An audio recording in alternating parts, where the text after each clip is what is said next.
Hello மக்களே, ஒரு காலத்தில் அரசியல் அப்படின்னாவே டிவி, பேப்பரு, பெரிய பெரிய பொதுக்கூட்டங்கள்.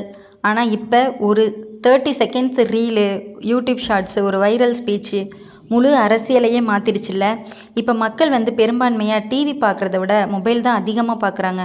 முன்னாடி நியூஸ் சேனல்ஸ் என்ன சொன்னதோ அதை தான் மக்கள் நம்புவாங்க. ஆனால் இப்போ அப்படி கிடையாது. ஒரு சாதாரண மனுஷன் கூட யூடியூப்பில் வீடியோ போட்டு லட்சக்கணக்கான மக்களிடம் கருத்தை சொல்ல முடியுது அரசியலை பற்றி.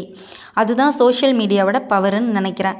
இப்போ பொலிட்டிஷியன்ஸ் கூட மக்களை நேரடியாக சந்திக்கிறதுக்கு முன்னாடியே சோஷியல் மீடியாவில் ரீச்சை பில்ட் பண்ணுறாங்க. இன்ஸ்டாகிராம் போஸ்ட்டாக இருக்கலாம், யூடியூப் இன்டர்வியூ, ட்விட்டரில் ட்ரெண்டு, இது எல்லாமே புதிய பொலிட்டிஷியனோட கேம்பெயினாக இருக்குது. முக்கியமாக இளைஞர்கள் அவர்கள் நியூஸ் பேப்பர் படிக்க மாட்டாங்க, ஆனால் ரீல்ஸ் பார்ப்பாங்க.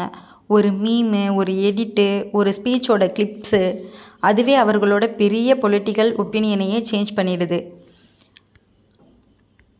ஆனால் சோஷியல் மீடியா நல்லதுக்காகவே மட்டுமே இருக்கா அப்படின்னா கிடையாது. Fake news, paid promotion, edited videos, இது மக்களை கன்ஃபியூஸும் பண்ணுது.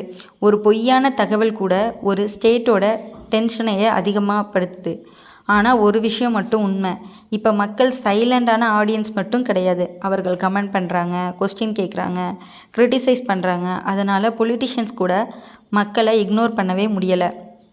முன்னாடி மக்கள் அரசியலை ஃபாலோ பண்ணுறாங்க, ஆனால் இப்போ அரசியல்வாதிகள் தான் சோஷியல் மீடியா ட்ரெண்ட்ஸை ஃபாலோ பண்ணுறாங்க. அதனால் சோஷியல் மீடியா ஒரு என்டர்டெயின்மெண்ட் பிளாட்ஃபார்ம் மட்டும் கிடையாது, அது இனிமேல் அரசியலை தீர்மானிக்கும் ஒரு மிகப்பெரிய ஆயுதமாக இருக்கும். ஆக்சுவலாக இதை நம்ம இப்போ ரீசெண்ட் டைம்ஸில் கூட பார்த்துக்கிட்டு இருக்கோம். தமிழக அரசியலில் மாற்றம் வந்ததுக்கப்புறம் அதிகமாக சோஷியல் மீடியாஸில் தான், ஏன் 2 தலைவர்கள் எதிர்க்கட்சி ஆளுங்கட்சி கூட வீட்டுக்கு போய் சோஷியல் மீடியாஸில் தான் ஃபைட் பண்ணிகிட்ருக்காங்க, அவங்களோட அறிக்கையை அதில் விட்டு. ஸோ காலம் எப்படி மாறிடுச்சுல.